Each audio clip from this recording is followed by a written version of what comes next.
Me emër të Allahut, mëshirues dhe përdlimtar i madh. Amin. Amin. Betohem në librin e qartë. Ky është një betim i Allahut për Kur'anin. Allahu i lartësuar e ka quajtur Kur'anin Mubin, të qartë dhe qartësues. Duhet theksuar se i lartësuari nuk e ka përcaktuar se për çfarë është sharues ky libër madhështor, për të na dhënë të kuptojmë se ai është sharues i gjithçkaje për të cilën ka nevojë robërit, qoftë në çështjet e dynjas, qoftë në ato të besimit dhe të ahiretit. Pasha librin e qartë. U tefsiru sure es, Zuhruf, ajet 1. Na e kemi bërë këtë libër Kur'anin në gjuhën arabe për ta kuptuar ju. Ne e shpallëm Kur'anin arabisht që ju ta kuptoni. Është Allahu që e shpalli Kur'anin madhështor në gjuhën më të zgjedhur, më të qartë, më të kuptueshme, pra në gjuhën arabe. Me pas, i lartësuari tregon qëllimin e shpalljes së Kur'anit në arabisht, duke thënë që ju ta kuptoni. Pra, ai e përzgjodhi këtë gjuhë për Kur'anin, që mesazhi i tij të jetë më i kuptueshëm dhe më i kapshëm për mendjen tonë. E ai Kur'ani është ne, në librin kryesor Levi Mahfuz, i lartësuar dhe plot dijeni. Nuk ka dyshim se në pllakën e ruajtur. Levi Mahfuz te ne, ai. Kur'ani është i lartë dhe plot urtësi. Ky libër është shumë i nderuar dhe i lartësuar në mbretërinë e qiellit. Ai është përshkruar me dy cilësi, i lartë dhe plot urtësi. Kur'ani është i lartë në gradën, famën, rëndësinë dhe madhështinë e tij. Ai është plot urtësi në ditërinë që përmban, në udhëresat, ndalesat dhe lajmet që sjell. Në të nuk gjendet asnjë gjykim dhe dispozitë që të jetë në kundërshtim me urtësinë dhe drejtësinë. Pastaj i lartësuari na tregon se urtësia dhe mëshira e tij kur nuk do t'i lindte robërit e tij të shpërfillur dhe të braktisur, pa u dërguar libra të shenjtë dhe profet që t'i udhëzojnë ata në rrugën e drejtë, edhe pse njerëzit janë të padrejtë dhe i kalojnë kufi. Pra, fakti që njerëzit tregohen të padrejtë nuk bën që Allahu t'i braktisë dhe të mos përkujdeset për udhëzimin e tyre. Për këtë arsye, i lartësuari sjell një pyetje e cila përmban mund dhe habi njëkohësisht. Vallë, atë të riqemin e të mos ju paralajmërojmë, nga se ju jeni popull ngatërstar. Vallë, a do ta ndalim në paralajmërimin tuaj? Përmes shpalljes, nga që jeni popull i shfrenuar. Piçoditse asnjëherë të mos mendohet se Allahu mund t'i lindte njerëzit pa u shpallur libra hyjnor dhe pa u dërguar profet, që do t'i udhëzonin në rrugën e drejtë për të gjetur lumturinë në këtë jetë dhe në jetën tjetër. Fakti që njerëzit i kundërshtojnë librat dhe profetët e tij nuk mund ta pengonte të gjithëvëshirshmin që t'u jepte shpallje hyjnore, ku t'u tregonte gjithçka për të gjetur rrugën e drejtë dhe lumturinë në të dyja jetët. Kështu, nëse ata besojnë, kjo është mirësi dhe dhuratë nga i Madhruari, që është shpërblyesi më i mirë për përpjekjet e tyre modeste. Por nëse zgjedhin të refuzojnë, atëherë ata nuk do të kenë asnjë justifikim para Allahut të drejtë për i prend dëshkimi i përjetshëm. Sa pejgamber u dërguam në popujve të mëpashëm. Sa profet kemi dërguar në popujt e mëpashëm. Piçoditse Allahu i lartësuar tregon një nga rregullat e pandryshueshme të tij që e ka vendosur në gjithësi. Ai nuk i ka lënë njerëzit pa udhëzim dhe pa profet. Janë të shumë profetët e dërguar, të cilët kanë urdhëruar popujt e tyre për adhurimin e një Zoti të vetëm, për adhurimin e Allahut të lartësuar. Ata kanë urdhëruar për t'u larguar nga idhujtaria dhe për bindjen ndaj Allahut. Por, megjithatë, mosbesimi dhe mosbindja kanë ekzistuar gjithmonë ndër popull, siç thotë i lartësuari. Dhe nuk u ka ardhur atyre asnjë pejgambere që të mos jenë tallur me te. Por sa herë që u vinte një profet, ata talleshin me të. Ata e kanë refuzuar me arrogancë të vërtetën e sjellë nga profetët e Allahut dhe me paturpsi janë tallur me ta. Por se ishte përfundimi i tyre, vallë, Allahu i lartësuar thotë: I kemi shkatëruar edhe ata që kanë qenë të fuqishëm se këta me kasit, dhe me parë janë përmendur shembuj për popujt e lashtë. Ne kemi shkatëruar edhe me të fuqishëm se këta. Tashmë jua kemi treguar shembullin e popujve të shkuar. Kuptimi, Allahu i Madhërisëm i ka shkatëruar popujt e shfrenuar dhe të pabindur. Prandaj edhe ju të mos ju mashtroj fuqia dhe pushtetit që keni. Allahu i lartësuar ka shkatëruar popujt edhe me të fuqishëm e me të mëdhenj si ju. Historitë e tyre janë përmendur shumë qartë në Kur'ani. Merrni mesin dhe ruajuni që të mos ju godasin edhe ju ndëshkimet që kanë goditur ata. Mos shpërfillni shpalljen e Allahut dhe kujdes me pasimin e rrugës së profetit. Nëse ti i pyet ata, kush i ka krijuar qiellin dhe tokën? Ata me siguri do të thonë, ato i ka krijuar i plotfuqishmi dhe i gjithdijshmi. Nëse ti i pyet ata kush i krijoi qiellin dhe tokën, me siguri do të thonë, i krijoi i gjithfuqishmi, i gjithdituri. Allahu i lartësuar na tregon rreth besimit të idhujtarëve. Kështu, nëse i pyet ata se kush i krijoi qiellin e lartë dhe tokën e mrekullueshme, ata do të pojnë se krijuesi i tyre është Allahu i lartësuar, fuqiplot e i gjithditur. Pra, ata pranojnë që krijuesi i gjithësisë është Allahu i Madhërisëm dhe pranojnë se ai është fuqiplot dhe i gjithditur. Çdo krijesë është e nështruar dhe e përulur para tij. Allahu di për gjithçka në këtë gjithësi. Ai di të dukshmën dhe të fshehetën dhe ati nuk mund t'i fshihet asgjë. Subhanallah, kur ata pranojnë një gjë të tillë, si është mundur që shpifin ndaj Allahut, duke thënë se ai ka fëmijë, prua apo partner në pushtetin dhe zotërimin e tij. Pikë çuditëse si është e mundur që ti përkushtojnë adhurimet dikujt që nuk ka fuqi të krijojë, të furnizojë, të japë jetë dhe të japë vdekje. Pikë çuditëse pastaj I lartësuari argumenton për pushtetin e tij gjithëpërfshirës dhe mirësitë e tij të shumta me faktin që ai është krijuesi dhe rregulluesi I tokës me të gjitha kushtet e përshtatshme në të. Ai thotë: Ai që ju ka bërë tokën djep dhe u krijoi rrugën e të për të arritur atje ku synoni. Është ai që e bëri tokën si shtrat për ju dhe ju mundsoi të keni rrugë e të orientoheni në të. Është Allahu I lartësuar ai që e bëri tokën të përshtatshme për jetën e të me të gjitha kushtet e nevojshme. Ai e bëri atë të qëndrueshme, që njerëzit të arrijnë çfarë të dëshirojnë në të. Është I gjithëmshirshmi që përmes vargmaleve mundsoi rrugëkalime që njerëzit të lëvizin atje ku dëshirojnë. Nëpërmjet këtyre rrugëkalimeve, ata orientohen dhe nuk humbasin. Por këto mirësi dhe kushte për jetën e tokë Allahu I madhruar I bëri edhe me qëllimin që ne të meditojmë dhe të kuptojmë madhështinë dhe mrekullinë e krijimit të tij. Ai që prej qiellit lëshon ujë me mas e që me të ne ngjallën tokën e vdekur. Kështu do të nxirreni edhe ju prej varreve të ringjallur. Është ai që lëshon shi nga qielli me mas, Allahu I madhruar e zbret ju nga qielli me mas të caktuar, pra, jo me pak se sa është e nevojshme dhe jo me shumë se sa duhet që të dëmtojë njerëzit dhe vendet. Ai e zbret shiun si jetë dhe gjallëri për të shpëtuar vendet nga shkretimi dhe për t'i mbushur njerëzit me shpresë, siç thot me pas I madhruari, me të cilën I jep jetë tokës së shkretuar. Nëpërmjet shiut, Allahu I lartësuar ngjall një vend të shkretuar e të vdekur. Ky është një shembull I thjeshtë për të kuptuar pushtetin e plotë të Allahut për të ringjallur krijesat pas vdekjes së tyre. Pra, ashtu sikur se ai është I plotfuqishëm për të ringjallur një tokë pas vdekjes së saj, po ashtu është I plotfuqishëm që të ringjallë edhe njerëzit pas vdekjes së tyre, siç thot me te, ja, kështu do të ringjalleni edhe ju. Prej varreve. Pikë çuditë e kuptimi, edhe ju do të ringjalleni kështu ditën e gjykimit për të marrë shpërblimin e punëve tuaja. Pra, sa herë që shohim shiun të japë jetë një tokë të vdekur, le të kujtojmë ringjalljen dhe llogarinë tonë para krijuesit të drejtë dhe të gjithditur. Ai që krijoi çdo lloj krijese dhe ka bërë anje e kafshët I shalani. Është ai që ka krijuar gjithçka në qeft. Allahu I lartësuar ka krijuar gjithçka në qeft, njerëzit, kafshët, bimët, fenomenet natyrore etj. Për shembull, ai ka krijuar natën dhe ditën, të ngrohtën dhe të ftohtën, ashkullin dhe femrën e kështu me radhë që ju ka mundsuar anije dhe kafshë, që të udhtoni me to. Kuptimi, Allahu I lartësuar ju ka mundsuar që të ndërtoni anije nëpërmjet të cilave të kryeni shërbimet tuaja të nevojshme. Ai krijoi për ju edhe kafshë të bartjes, të cilat ai ka nështruar për ju, që t'i përdorni për shërbimet tuaja dhe të kujtoni mirësitë e Allahut mbi ju. Ti shaloni ato, e pastaj ti kujtoni dhuntitë e Zotit tuaj kur të shaloni në to dhe të thoni, qoftë lavdëruar ai që I nështroi këto për ne, se na këto vetë nuk do të mund t'i arrinim. Kur të uleni mbi to, kujtojeni këtë mirë që ju ka dhënë Zoti juaj dhe, pasi të qëndroni mbi to, thoni, Allahu I lartësuar na I dhuroi këto mirësi, që të jemi mirënjohës dhe ta lavdërojmë atë me dhikr dhe adhurime. Tregues falënderimi dhe mirënjohje është edhe kjo dua, që Allahu I lartësuar na mëson ta themi kur të hipim dhe qëndrojmë mbi mjetet e transportit, kafsha apo sende qofshin ato, I lavdëruar qoftë ai që I nështroi këto për ne, sepse përndryshe vetë ne nuk do të kishim mundësi ta bënim. Kuptimi, nëse Allahu I lartësuar nuk do të na I lehtësonte dhe dhuronte këto mirësi, ne nuk do të mund t'i siguronim ato. Është Allahu I lartësuar që, me mëshirën e tij, I ka nështruar ato për ne dhe na ka lehtësuar arritjen e tyre. Dhe ne, me siguri, do të kthehemi te Zoti ynë. Ne, te Zoti ynë do të kthehemi. Qëllimi I përmendjes së këtyre mirësive është që të besojmë dhe të bindemi se ai që I mëshiroi robërit duke u dhënë të tilla mirësi, është I vetmi që meriton të përkushtohen të gjitha mënyrat e adhurimit, si namazi, ikri, mirënjohja, falënderimi, lutja etj. Gjithashtu, nuk duhet të harrojmë se, një ditë, të gjithë do të kthehemi tek ai dhe do të llogaritemi për mirësitë që shfrytëzojmë në këtë jetë. Nëse I kemi shfrytëzuar për qëllimet e mira e adhurime, do të shpërblehemi me të mira. E nëse nuk jemi treguar mirënjohës për to, do të marrim atë që meritojmë. Ata I kanë përshkruar atij pjesë prej robërve të tij. Me të vërtetë, njeriu është mohues I hapët. Ata jo besimtarët I konsiderojnë disa krijesa. Me lajket si pjesë, vajzat e tij. Me të vërtetë, njeriu është mohues I hapur. Mos vallë, nga ato që krijoi, ai zgjodhi për vete vajza, kurse juve ju fali djem. Piçuditës Allahu I lartësuar na tregon për fjalët e shëmtuara të idhujtarëve, të cilët shpifin se Allahu I lartësuar ka fëmijë, ndërkohë që ai është I vetmi, absolutin e zotërimin dhe pushtetin e tij.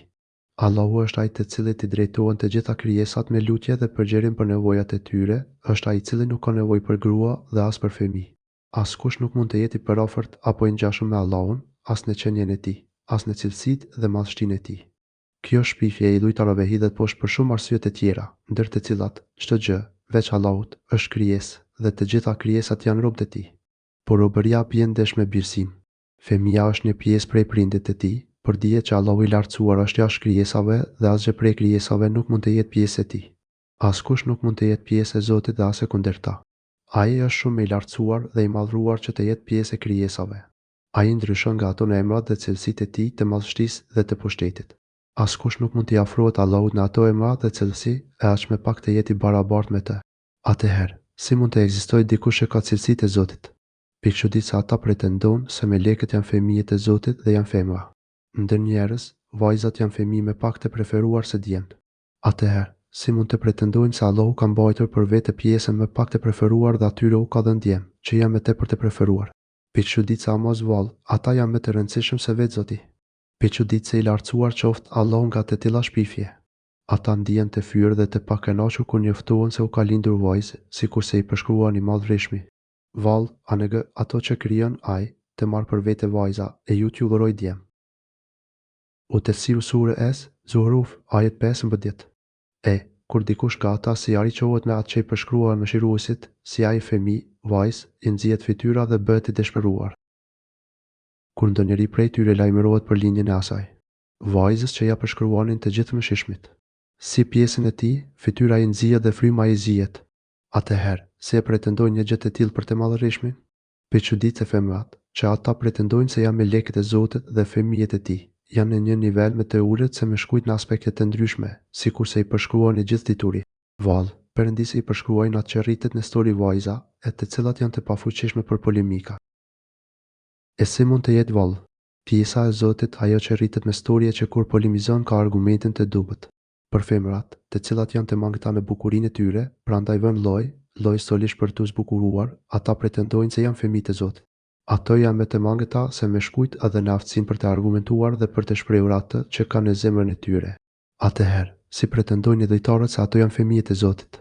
Pikëçuditëse, ata, engjëjt, të cilët janë robërit e Zotit, i konsiderojnë për femra. A mos vallë ata kanë qenë prezent gjatë krijimit të tyre? Pikëçuditëse dëshmia e tyre do të shënohet dhe ata do të përgjigjen për këtë shpifje. Edhe melekët, të cilët janë adhuruesit e të gjithëmshishmit, ata jo besimtarë pretenduan se janë femra. Pretendimi i tyre që melekët, adhuruesit e palodhur dhe të vazhdueshëm të Allahut, janë femra, është gjithashtu një shpifje për ta. Së pari, sepse në aspektin e nështrimit ndaj të madhërishtmit, ata i konsiderojnë melekët si pjesë e Zotit, pra, i ngrejnë më lart se që janë. Ndërsa nga ana tjetër, ata i urin melekët, duke pretenduar se janë femra e jo meshkuj. Kjo është një kontradikt në të menduarit e tyre. Melekët nuk kanë gjini dhe janë thjesht adhurues të përkushtuar të Allahut të lartësuar. Kështu që kjo është një shpifje për të cilën ata nuk kanë asnjë argument. Ata nuk ishin dëshmitar kur Allahu krijoi melekët, siç thotë i lartësuari, ai ishin të pranishëm ata në krijimin e tyre. Pikëçuditëse dëshmia e tyre do të regjistrohet dhe ata do të merren në pyetje. Si flasin për diçka që nuk kanë dije, fakt ky i pranuar nga të gjithë. Të mos mendojnë ata se kjo shpifje e tyre do të kalojë dhe ata nuk do të merren në përgjegjësi. Ata do të pyeten për këtë dëshmi të gënjeshtër, e cila do të shënohet me regjistër dhe pastaj do të ndishkohen për të. Dhe ata thonë, sikur të kishte dashur Mëshiruesi, na nuk do t'i kishim adhuruar ata. Ata nuk dinë asgjë për këtë çka flasin, ata vetëm gënjejnë. Ata thonë, sikur të kishte dashur Allahu, ne nuk do t'i adhuronim ata. Ata justifikohen për adhurimin e melekëve, duke pretenduar se kjo ishte dëshira e Zotit. Ky është një justifikim që idhujtarët e përdorin gjithmonë për krimin e idhujtarisë dhe për gjinohet që kryejnë. Por ky argumenti më është i kotë, i pavlefshëm dhe i padrejtë. Ai është i papranueshëm si në aspektin logjik, ashtu edhe në atë fetar. Asnjëri me mend nuk e pranon justifikimin me vullnetin e Zotit. Nëse do të vepronin në të njëjtën mënyrë në marrëdhënie ndërnjerëzore, kjo do të ishte e papranueshme. Për shembull, nëse dikush e ka shkelur të drejtën tënde do të justifikuaj se ndodhi ashtu, pasi i tillë ishte vullneti i Zotit, për ty sigurisht që do të ishte justifikim i papranueshëm. Edhe në aspektin fetar, ky justifikim është i papranueshëm dhe jo i drejtë. Madje, Allahu i madhruar nuk ka përmendur ndonjë grupacion tjetër që ta ketë përdorur si justifikim, përveç idhujtarëve dhe mohuesve të profetëve. Allahu i madhruar e ka zëvlerësuar justifikimin e tyre me faktet dhe argumentet e qarta që ka sjellë nëpërmjet profetëve dhe shpalljeve.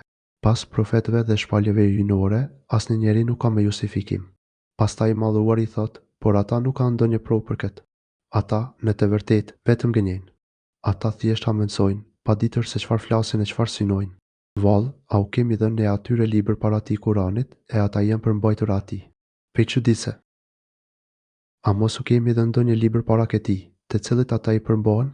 Kuptimi, mos, vallë, u kemi dhe ndonjë libër që tu tregoj për saktësinë e veprave të tyre dhe për vërtetësinë e fjalëve të tyre. Pe çuditse sigurisht, kjo nuk është e vërtetë, sepse Allahu i madhruar ka dërguar vetëm Muhamedit atë si paralajmërues e udhëzues për këta njerëz. Pra, si në aspektin logjik, edhe në atë fetar, ata nuk kanë mbështetje për trillimet dhe justifikimet e tyre. Si rrjedhim, ato janë të pasakta e të pavlefshme, dhe jo vetëm kaq, por ata do të merren në llogari për to. I vetmi arsyetim që ata përdorin është se ndjekin të parët e tyre, të cilët, në fakt, ishin të humbur dhe të devijuar. Në përgjithësi, pasimi i brezave të mëparshëm në mënyrë të verbër është sjellë gjithmonë si justifikim për të arsyetuar refuzimin e ftesës së profetëve të Zotit, i cili na tregon edhe këtë justifikim që ata paraqesin për moslesimin dhe refuzimin e ftesës së Zotit. Jo, po ata thonë, na, me të vërtetë, i kemi gjetur e tërit tanë në një rrugë dhe ne sigurisht udhëzohemi edhe nga gjumet e tyre. Jo, por ata thonë, ne i kemi gjetur të parët tanë në këtë fe, prandaj do të ndjekim gjumet e tyre me këmbë ngullje. Kuptimi, ne i gjetëm të parët tanë në një fe të caktuar. Për këtë arsye, ne do të vazhdojmë të ndjekim gjumet e tyre e nuk do të pasojmë Muhamedin dhe mesazhin që ka sjellë ai. Po ashtu, ne në asnjë vend nuk kemi dërguar asnjë paralajmërues para teje, e që pasaniket e korruptuar të mos thonin, na i kemi gjetur, me të vërtetë, e të rritan në një rrugë dhe me siguri, po ndjekim edhe ne gjumet e tyre. Ne nuk kemi dërguar para teje profet në ndonjë vendbanim, që paria e shfrenuar e tij të mos i ketë thënë, ne i kemi gjetur të parët tanë në këtë fe, prandaj do të ndjekim gjumet e tyre me këmbë ngullje. Kështu ka ndodhur gjithmonë kur Zoti dërgon të paralajmërues. Pasanikët dhe ata që ishin në mes të mirave, të cilët mashtroheshin dhe verboshin nga pasuria e madhe, tregoheshin kryeneqe dhe refuzonin të vërtetën. Ata mjaftoheshin thjesht duke thënë, ne i gjetëm të parët tanë në një fe, kështu që do të vazhdojmë me këmbë ngullje të ndjekim ata. Pra, këta të sotmit nuk janë të parët dhe as të vetmit që thonë të tilla fjalë. Edhe justifikimi i dhujtarëve me vullnetin e Zotit është i njëjtë me justifikimin e të parëve të tyre. Ata janë thjesht pasues të verbër të rrugës së të parëve të tyre. Ata i pasojnë të parët jo se kanë për qëllim të ndjekin të vërtetën dhe rrugën e drejtë. Nuk është as pak ky qëllimi i tyre. Ai është thjesht fanatizëm ndaj rrugës së tyre të gabuar, është një përpjekje e kotë për të hedhur poshtë të vërtetën dhe rrugën e drejtë me justifikime të pavlera. Ato janë të pavlera, sepse ftesa e sjellë nga profetët është dukshur shumë më e qartë dhe më e drejtë se sa kocirat e të parëve të tyre. Prandaj edhe profetët u drejtoheshin atyre gjithmonë me fjalët. Ai atyre u tha, vallë, a nuk ju kam sjellë unë atë që më mirë e shënon rrugën e drejtë nga ajo që i keni gjetur te të parët tuaj të rit? Ata thanë, na, me të vërtetë, jemi mohues të asaj me të cilën jeni dërguar. Ai profeti u thoshte, vallë, edhe pse ju kam sjellë një udhëzim të mirë nga ai që ju keni gjetur tek të parët tuaj. Kuptimi, nëse unë ju sjell një udhëzim të drejtë se ai të parëve tuaj, a do të më pasoni, vallë? Nëse vërtet synoni udhëzimin e rrugën e drejtë dhe gjetjen e të vërtetës, atëherë a do të më pasoni. Por ju nuk e dëshironi këtë. Ata thoshin, ne e mohojmë atë gjë për të cilën ju jeni dërguar. Pra, ata nuk synonin gjetjen e udhëzimit të drejtë dhe të vërtetë, por thjesht dëshironin të vazhdonin në kotësi dhe devijimin e trashëguar nga të parët e tyre, ku kishin gjetur rehati dhe kënaqësi për epshin dhe dëshirat e tyre. Ne jemi hakmar me dënim të merituar ndaj atyre, e shiko pra, si ka qenë përfundimi i atyre që i konsideronin gënjeshtar pejgamberët. Atëherë, ne i goditëm me ndëshkime. Allahu i madhruar i ndëshkoi ata, për shkak se ata refuzuan të vërtetën, duke e konsideruar ata si gënjeshtër dhe për justifikimet e tyre të pavlera. Shihet tani se si që përfundimi i mohusve. Kuptimi, le të jenë të kujdesshëm ata që mohojnë dhe nuk besojnë në profetët dhe mesazhin e tyre. Le të kujtojnë se edhe ata do t'i godasë ndëshkimi që goditi brezat para tyre, nëse vazhdojnë në rrugën e mohimit dhe të refuzimit të së vërtetës. Kujtoje ti o Muhamedi, kur Ibrahimi tha te ati dhe popullit e tij, unë jam larg atyre që ja adhuroni ju. Në këto ajete, Allahu i madhruar na tregon rreth Ibrahimit asë, dhe cilët janë pasuesit e Ibrahimit. Shumë pretendojnë se janë pasues të Ibrahimit asë, madje edhe tharët e librit apo i dhujtarët. Të gjithë pretendojnë se ecin në rrugën e tij. Por Allahu i madhruar na tregon rreth besimit dhe fesë të dashurit të tij, Ibrahimit a.s. fe dhe besim të cilën ai u ala trashëgim dhe amanet brezave pasardhës. Për kujto kur Ibrahimi i thate atit dhe popullit e vet, Ibrahimi asëri u drejtua babait të tij dhe popullit të tij, të cilët adhuronin zotat të tjerë veç Allahut, duke u bërë frime për kushtime, me qëllimin për t'u afruar tek ata, dhe u tha, unë i urej dhe u qëndroj larg atyre që ju adhuroni. Kuptimi, unë distancohem dhe shpreh urrëqen time kundër këtyre idhujve dhe kundër atyre që e ndjekin këtë rrugë të humbjes. Posa atij, që më ka krijuar mua dhe, me të vërtetë, ai më udhëzon në rrugën e drejtë. Përveç atij që më krijoi dhe më tregon udhën e drejtë. Me çudi se Allahu është i dashuri dhe i adhuruari im, të cilit unë ja besoj çështjet e mia dhe i dorëzohem tërësisht. Unë shpresoj dhe i lutem atij që të më udhëzojë tek e vërteta dhe të më japë forcë e sukses që të punoj e të jetoj sipas fesë së vërtetë. Ashtu sikur se Allahu më krijoi, ashtu si përkujdeset dhe administron çështjet e mia tek kësaj dynjaje, ashtu jam i kënaqur dhe e lus atë që të më udhëzojë në gjithçka që është e mirë për besimin, fen dhe ahiretin tim. Dhe ai Ibrahimi e bëri këtë fjalë të përhershme te pasardhësit e tij, për t'u kthyer ata vazhdimisht në të vërtetën. Ai e bëri këtë fjalë të kujtohet ndër pasardhësit e tij, me qëllim që ata gjithmonë të kthehen në besimin e vërtetë. Cilësia më e lavdërueshme dhe më e rëndësishme e robit është sinqeriteti i tij në adhurimin e Allahut se një vetëm dhe distancimi nga çdo gjë tjetër që adhurohet veç Allahut. Edhe Ibrahimi a.s. e bëri këtë cilësi të lartë si bazë të përhershme për të gjithë brezat pas tij. Të gjithë ata do t'i kthehen kësaj baze për të ndërtuar mbi të besimin dhe fenë e tyre. Ky besim i Ibrahimit është shumë i njohur. Ajo që një porosi shumë e rëndësishme, madje më e rëndësishmja, që ai u la pasardhësve të tij. Kjo porosi u transmetua ndër breza. Kështu vepruan edhe Isaku me Jakubin, kur porositën fëmijët dhe pasardhësit e tyre, sikur se thotë i madhruari, Ibrahimi u dha këtë porosi bijve të tij, po ashtu edhe Jakubi. Kjo ishte porosia që Ibrahimi u la bijve të tij.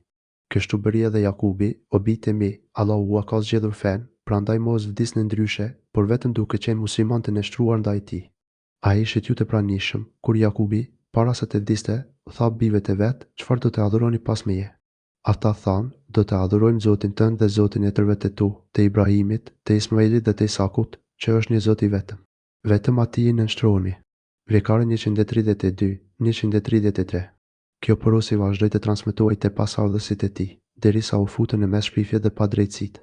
Por unë këta dhe etërit e tyre i kam lënë në kënaqësi, përderisa erdhi e vërteta Kurani dhe pejgamberi i qartë me argumente.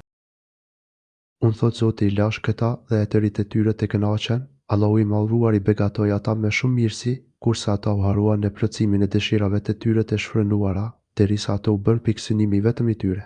Dashuria për dynjan vazhdoi të rritet ditës, derisa u shndërua në një lloj feje e tyre derisa u erdhi e vërteta dhe i dërguari me fakte. Kështu vazhduan ata, derisa u erdhi e vërteta dhe profeti i qartë me mesazhin që përcillte, i mbështetur me mrekullitë e shumta nga Zoti dhe i pajisur me moralin më të lartë. Ligji që solli ky profet ishte i plot dhe tregues i të mirës në çdo kohë. Ai ishte në të njëjtën linjë me shpaljet hyjnore që sollën të gjithë profetët e tjerë. Vetë ftesa e tij për njësimin e Zotit tregon për vërtetësinë dhe besnikërinë e tij. Por vallë, a ndryshuan tharët e librit pas ardhjes së profetit besnik. Vallë, a u hapën sytë dhe zemrat e tyre për t'u qiruar nga dëshirat e shfrenuara dhe për kushtimi pas kësaj dynjaje. Thoti madhruari, tani, kur ju erdhi e vërteta Kurani, thanë, kjo është magji dhe na këtë nuk e besojmë. Po, kur u erdhi e vërteta, ata thanë, kjo është magji, prandaj nuk i besojmë asaj. Kur erdhi e vërteta, të cilën çokush, me sa do pak arsye e logjik të drejtë, do ta pranonte dhe do t'i nënshtrohej, ata thanë, kjo është magji, prandaj nuk e pranojmë atë. Kjo, sigurisht, është shfaqja më e madhe e urrëties dhe armiqësisë ndaj profetit dhe shpaljes së Zotit. Atyre nuk u mjaftoi refuzimi i të vërtetës, madje as lufta ndaj saj, por vazhduan me shpifjet më të shëmtuara dhe më të padrejta që mund t'i bëhen asaj. Ata e quajtën të vërtetë magji, me të cilën merren krijesat më të këqija, më të pështira dhe më mashtruese. Në këtë shpifje të urrit ndaj të vërtetës i shtyu pikërisht shfrynimi i tyre në gjinoa dhe humbja në mirësitë e shumta të kësaj dynjaje, me të cilat i begatoi Allahu i madhruar. Dhe thanë edhe këtë, sikur t'i kishte zbritur ky Kurani ndonjë njeriu autoritativ prej njërit nga këto dy qytete Mekkës dhe Taifës. Pastaj, mohuesit Kurejsh thanë, përse të mos i zbriste ky Kurani një njeriu të madh. Me famë me këto dy qytete, Mekë dhe Taif, pikëçudit se kjo ishte kërkesa që parashtruan ata, me mendjet e tyre të prishura. Përse, pra, të mos i zbriste Kurani një njeriu me reputacion që, sipas përcaktimit të tyre, duhet të ishte i pasur, i respektuar dhe zunë madh për banorët e qyteteve Mekë dhe Taif, si për shembull Ulidi Mugira apo ndonjë tjetër që i përkiste parisë të tyre të respektuar. Por Allahu i madhëruar, duke kundërshtuar këtë propozim të tyre të padrejtë, thotë: Vallë, a mos e ndajnë ata mëshirën e Perëndis profetnin? Na, furnizimin e kësaj jete e kemi ndarë në mes tyre dhe i ngritëm disa mbi të tjerët me shkallëpër nga pozita dhe mali që disa tu shërbejnë të tjerëve, e mëshira e Perëndis është më e mirë nga ajo që grumbullojnë ata. Mos valli janë ata që përcaktojnë mëshirën e Zotit tënd. Piçëditsen e kemi përcaktuar për ta se si do të jetojnë në këtë botë. Vallë, a mos është mëshira e Allahut në dorën e tyre dhe ata e shpërndajnë atë si të duan? Piçëditsa mos janë ata që ja dhurojnë profecinë atij që ata dëshirojnë. Jo, kursesi. Është Allahu i madhruar ai që e shpërndan mëshirën e vet si të dojë mes robërve në këtë dynja. Gjithashtu, siç na tregon Allahu i madhruar më pas, mëshira e tij është më e mirë se pasuria që njerëzit grumbullojnë në këtë botë. Në këtë mënyrë, duhet të kuptojmë se gjithçka që ka lidhje me jetën e njerëzve në këtë dynja jepet nga Allahu i madhruar. Është ai që i shpërndan mirësitë mes robërve të tij, ai që i shton riskun dikujt të ja pakson dikujt tjetër, sipas forcisë së tij. Mëshira e Allahut në dynja, brata më e lartë e së cilës është dhurimi i profecisë, është veç në dorët e tij. Allahu i madhruar është me dituri dhe me urti për çështjen se kujt i adhuron profecinë dhe cilën bën lajmëtarët e tij. Kësaj, propozimi i tyre është i papranueshëm dhe i pabazë, sepse rregullimi dhe përcaktimi i çështjeve të kësaj dynjaje apo dhe i çështjeve të fesë janë tërësisht dhe vetëm në dorën e Zotit të plotpushteshëm. Allahu i madhruar u thot këtyre njerëzve që të jenë të bindur për gabimin që bëjnë me kërkesa të tilla të pakuptimta. Ata duhet ta kuptojnë mirë që nuk u takon asgjë nga çështjet e dynjas dhe të ahiretit dhe se propozimi i tyre është vetëm shprehje arroganca dhe përpjekje për të refuzuar të vërtetë. Ata thanë, përse të mos i zbriste ky Kurani një njeriu që gëzon reputacionin e dy qytete? Piçëditse por nëse ata do ta njihnin mirë realitetin, nëse do të njihnin virtytet nga të cilat vlerësohen burrat tek Allahu dhe te njerëzit, do të arrinin në përfundimin se Muhamedi me Abdullah me Abdul Mutalib ase ishte burri më i madh dhe më i lartë në karakter. Ai ishte njeriu më i plotë dhe më i pastër në intelektin, urtësinë, vullnetin dhe moralin e tij. Ai ishte më i mëshirshëm, më i butë, më bujari dhe më bamirësi me njerëzit, ashtu siç ishte edhe më i devotshëm ndaj Zotit e tij. Ai mbetet poshtë rreth të cilët sillet çdo virtyt i lartë dhe kufiri ku mund të arrijë përsosmëria e burrave. Ai është burri më i madh i kohërave në të gjithë botën, fakt ky i pranuar dhe i ditur nga miqt dhe armiqt e tij. Atëherë, si mundet që këta idhujtar ignorant të preferonin dikë tjetër, që as nuk i afrohej virtyteve të Muhamedit ase? Sigurisht, njerëz të tillë nuk duhen marrë as pak në konsiderat. Nga mendjeletësia dhe ignoranca e thellë, ata quanin si perëndit e tyre një put apo një skulptur, një pemë apo një gur, domethënë gjëra që nuk sjellin as dëm as dobi, që nuk japin as nuk marrin, madje që janë barë për të tjerët, sepse ka nevojë për përkujdesje e shërbim. Prandaj themi se propozimet e një niveli të tillë njerëzish nuk meritojnë që të përfillen. Ato janë kërkesa prej mendje prishurve. Ata mund të kënaqen vetëm me një të llojit të tyre, por një njeri me nivelin e tyre nuk mund të krahasohet kur me Muhamedin ase. E as më tepër të parapëlqejet mbi të. E si mund të përzgjidhen të tillë njerëz kundrejt profetit të fundme dhe pasardhësit më të mirë të Ademit ase. Por qafirët nuk logjikojnë e nuk din të arsytojnë. Ne i kemi ngritur disa më lart se të tjerët. Ky ajet tregon për urtësinë e madhe të Allahut të lartësuar në dallimet që ai ka bërë mes robërve në jetën e kësaj dynjaje. Kjo është bërë që të përfitojnë me shërbime ndaj njëri tjetrit. Domethënë, që njerëzit të shërbejnë njëri tjetrit me zanatet dhe aftësitë e tyre. Nëse ata do të ishin të njëjtë në pasuri dhe aftësi, atëherë nuk do të kishin nevojë për njëri tjetrin, por kështu do të kishin shumë probleme në marrëdhëniet me njëri tjetrin. Mëshira e Zotit tënd është shumë më e vlefshme se sa çfarë grumbullojnë ata. Kjo dëshmon se mirësitë që kanë lidhje me ahiretin janë më të mira se sa mirësitë që kanë lidhje me dynjan, ashtu sikur se thotë i madhruari në një ajet tjetër, o njerëz. Ja ku ju erdhi këshilla nga Zoti juaj dhe shërimi i asaj që gjendet në kraharorin tuaj. Ai është udhëzim dhe mëshirë për besimtarët. Thuaj, vetëm për mirësinë e Allahut imanin dhe mëshirën e tij Kur'anin gëzoni. Kjo është shumë herë më e dobishme se ajo që ata grumbullojnë. Yunus 57:58. Dhe, sikur të mos beheshin të gjithë njerëzit mohues, ne do t'i bënim prej argjentit kulme të shtëpive të atyre që nuk besojnë në mëshiruesin, e madje edhe shkallët në për të cilat gjiten. Sikur të mos ishte për njerëzit që priren drejt një besimi, atyre që nuk e besojnë të gjithëmshirshmin, ne do t'ua bënim prej argjentit tavanet e shtëpie. Allahu i madhëruar na tregon se dynjaja nuk ka asnjë vlerë tek ai. sikur të mos ishte butësia dhe mëshira e tij për adhuruesit e tij të sinqert, para se cilës ai nuk vë asgjë, që ata të mos jo sheshin nga mirësitë e kësaj dynjaje, ai do t'u jepte qafirëve pasuri të pallogaritshme të kësaj dynjaje, sikur se thot me pas. Edhe dyert e shtëpive të tyre edhe kanapet fotelet në të cilat mbështeten. Edhe shkallët mbi të cilat ata ngjiten, madje edhe dyert e shtëpive apo koltukët mbi të cilët mbështeten. E shumë stori të tjera. Edhe shkallët që i përdorin për të hipur në terrasat e shtëpive të tyre, do t'ua bënte prej argjendi. Pra, i madhruari do t'u jepte ç'të dëshironin. Por ai nuk e bën këtë, nga mëshira e madhe dhe për kujdesi i tij për të dashurit dhe të zgjellurit e tij besimtar, të cilët, nëse Zoti do t'u jepte qafirëve të tilla pasuri, kjo do t'i trazonte shpirtrat e tyre dhe do t'i të ndonte për të shkuar drejt gjunave, uspinjes dhe hares së qëllimit kryesor pse janë krijuar, pra, të adhurimit të Allahut. Nga ana tjetër, kjo tregon se Allahu i madhruar mund t'i privojë besimtarët në përgjithësi ose ndonjë grup prej tyre për t'i ndihmuar ata. Dhe stori të lloj-llojshme, se të gjitha këto janë vetëm kënaqësi të kësaj jete, e jeta tjetër te Zoti yt është për ata që ruan kundër shtimit të Perëndisë. Por të jeni të sigurt se të gjitha këto nuk janë gjë tjetër, veç se kënaqësia e jetës së kësaj bote, kurse bota e ardhshme te Zoti yt është për të devotshmit. Dynjaja nuk vlen tek Allahu as sa një flatër mushkonje. Të gjitha stolitë e përmendura e shumë të tjera janë thjesht pasuri të kësaj dynjaje, të cilat gjithsesi arrijen me lodhje e mundime bashkë me frikën se një ditë do të përfundojnë. Prandaj le ta dinë mirë se ahireti është shumë më i mirë për të devotshmit, të cilët i ruajnë zemërimit të ndeshkimit të Zotit të tyre, duke ruajtur kufijtë e tij.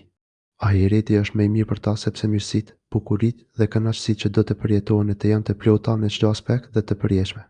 Atje do të kenë gjithçka që e dëshiron shpirti i tyre dhe me të cilat kënaqen sytë e tyre. Atje do të jenë të freskët e të lumtur përgjithmonë, pa ndërprerje. Sa ndryshim të madh ka mes këtyre dy botëve dhe këtyre dy llojeve të mirësive. Kush mangen nga këshilla Kurani e mëshiruesit të gjithëmbashëm, na do t'i angarkojmë djallin dhe ai do t'i bëhet shok atij. Allahu i madhruar na paralajmëron për ndëshkimin e tij të rënd, me të cilën godet ata që nuk e kujtojnë atë. Ai thotë, kush i kthen shpinën përmendjes.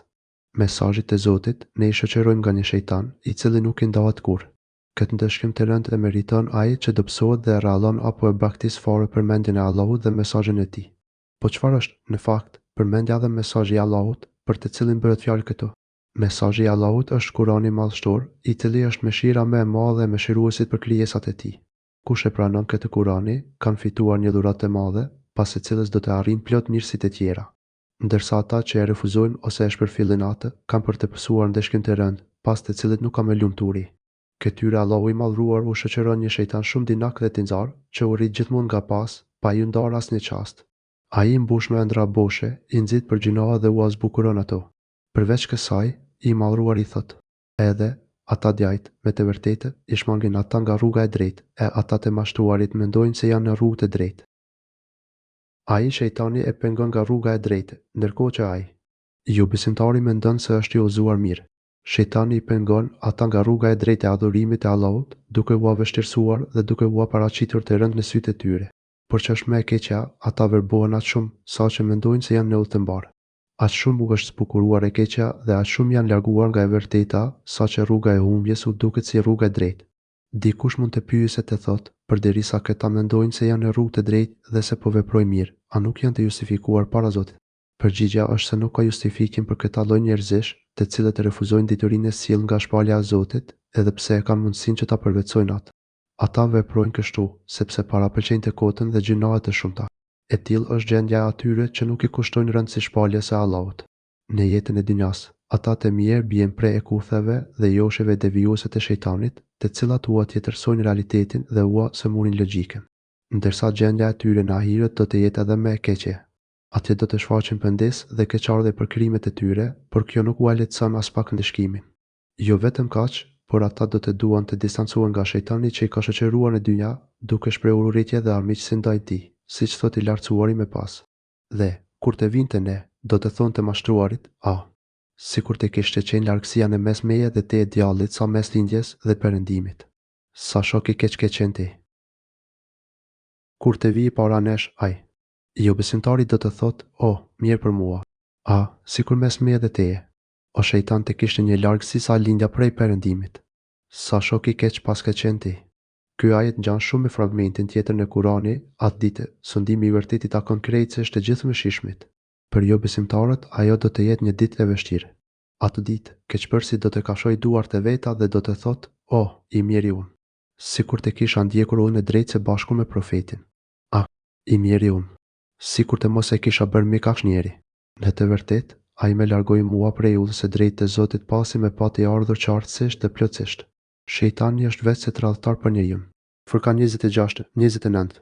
Pastaj i Madhëruari thotë: "Dhe nuk do t'u bën dobi juve sot ditën e Kiametit, me që keni bërë zullum, me të vërtetë ju jeni shok në dënim. Ju bënit padrejtësi të shumta." Do të thuhet, prandaj sot nuk do t'ju lehtësoj as pak fakti se nuk jeni të vetmit që po ndeshkoheni.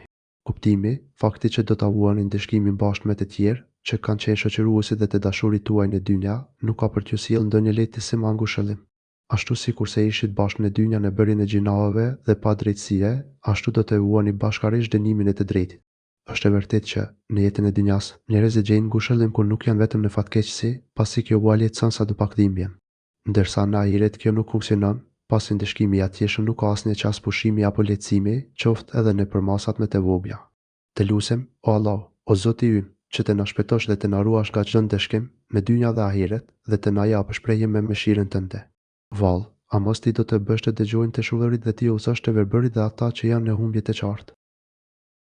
Duke dashur të qetësonte profetin e tij të dashur, i cili ishte tepër i shqetësuar nga mospranimi i thirrjes së tij prej qafirëve, Allahu i Madhëruari thotë se ata janë njerëz tek të cilët nuk gjendet ndonjë mirësi. Ata nuk janë as pak të denjë që Zoti i tij udhëzoi në rrugën e drejtë. Allahu nuk e udhëzon në rrugë të drejtë një popull të prishur. Vallë, ti do ta bësh të shullërin të dëgjoj. Ti do ta drejtosh të verbërin dhe atë që është në humbje të qartë. Kuptimi, vallë, ti do t'i bësh të shullërit ndaj të vërtetës të dëgjojnë. Pikë çuditë se ti do t'i udhëzosh në rrugën e drejtë të verbuarit nga kjo rrugë, të cilët nuk duan ta shohin atë rrugë. Pikë çuditë se si do t'i udhëzosh ata që kanë humbur larg, me vetdije të plot nga ana e tyre. Pikë çuditë se madje ata janë të kënaqur për rrugën e humbjes ku janë futur. Pra, ashtu sikurse të shullërit nuk dëgjojnë dhe të verbërit nuk shikojnë asgjë, edhe të humburit që janë të kënaqur me humbjen e tyre, nuk mund ta gjejnë dot rrugën e drejtë. Logjika e tyre është e sëmurë rënd, për shkak të shpërfiljes dhe refuzimit të shpaljes së Zotit. Ata bien në grancën e shejtanit, duke u marrë me besime e doktrinat e kota e të paqena. Si kërjelloj e përzgjedhjes së gabuar të tyre, ata marrin cilësi të shëmtuara që i pengojnë të kthehen tek e vërteta. Madje, ato cilësi i zhysin edhe më shumë me llumin që i kanë mbuluar. Përfundimisht, për ata ka mbetur që vetëm të ekzekutohet ndeshkimi në këtë jetë dhe në jetën tjetër. Për këtë arsye, i Madhëruari thotë: "Nëse të largojmë ty para se ta shohësh dënimin e tyre, na, me siguri do t'i dënojmë ata. Edhe nëse të marrim ty, ne do të akveremi ndaj tyre." Kuptimi, nëse ne të marrim ty para se të shohësh ndeshkimin e premtuar për ta, i bindur në premtimin ton të pakthyeshëm se ne kemi për të ndeshkuar ata. Ose, nëse dëshirojmë të tregojmë atë çka u premtojmë atyre, po ne, me të vërtetë, jemi të plot fuqishëm mbi ta. Ne mund edhe të bëjmë që ti ta shohësh të plotësuar premtimin që u kemi dhënë atyre. Ne jemi të plot fuqishëm mbi ta. Kuptimi, ne edhe mund të ta tregojmë ndeshkimin e premtuar për ta. Allahu është i plot fuqishëm të ndeshkojë ata në të dyja rastet. Kjo varet se si e përcakton urtësia e tij për shpejtimin apo vonimin e ndeshkimit. Andaj, përmbaju asaj të është shpall ty, sepse ti, me të vërtetë, je në rrugën e drejtë. Atëherë, ti përmbaju fort shpalljes që po të jepet. Përqendrohu dhe je i vazhdueshëm në veprat e mira, në cilësitë dhe virtytet e larta, për të cilat i fton njerëzit dhe për të cilat Zoti të ka urdhëruar. Je i durueshëm që këto urrësa ti zbatosh për veten tënde dhe të nxisësh të tjerët për t'i zbatuar ato. Gjithashtu, të jesh i sigurt se ti je në rrugë të drejtë. Kjo rrugë të çon tek Allahu, në vendin e paqes dhe begatisë së përjetshme. Kjo le të shërbej që të ngumosh në këtë rrugë. Duke mësuar se rruga që ke nisur është e vërteta, atëherë do të jesh më i qetë e më i motivuar, sepse e di që je mbi një themel të fuqishëm. Kështu nuk ndikohesh as pak nga fakti që të tjerët kohët e mes dyshimesh, amendesimesh, padrejtësish dhe errësirash të mëdha. Kurani me të vërtetë është nder për ty dhe popullin tënd e ju do të priteni. Me të vërtetë, ai. Kurani është lëvdat e madhe për ty dhe për popullin tënd, Kurani madhështor është famë dhe lavdi për ty dhe për popullin tënd. Ai është një vlerë e jashtëzakonshme dhe mirësi e paqëmueshme për ju. Nëpërmjet Kuranit, Allahu i Madhëruar ju udhëzon në mirësitë e dynjas dhe të ahiretit dhe ju nxit që të punoni për t'i arritur ato. Gjithashtu, ai ju mëson si të ruheni nga ligësitë dhe ju paralajmëron që të largoheni prej tyre dhe për këtë. Mirë si do të përgjigjeni. Kuptimi, ju do të përgjigjeni për Kur'anin, a keni përfituar prej tij dhe jeni lartësuar me të, apo e keni shpërfillur atë, duke mos e vënë zbatim? Piçuditsa do të jetë ai pro kundër jush apo pro jush? Piçuditse, pyeti pejgamberët tanë, të cilët i kemi dërguar para teje, a mos kemi urruar ne që të adhurohen zotëra tjerë, pos mëshiruesit të gjithëmbashëm? Piçuditse, pyeti ata që i dërguan para teje, a kemi lejuar që, në vend të Allahut, të adhurohen zotat e tjerë? Domethënë, pyeti ata që ndoshta të mund të gjejnë ndonjë arsye apo argument ku mund të kapen. Jo, ata nuk kanë asnjë bazë ku mund ta mbështesin idhujtarinë e tyre. Asnjë profet nuk ka përcjell një mesazh të tillë.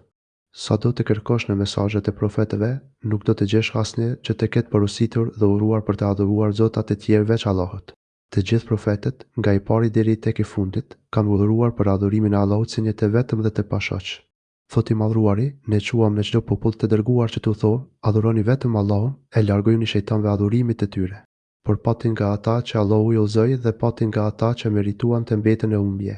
Pra, udhëtoni nëpër botë dhe shihni se si ishte fundi i gënjesharëve.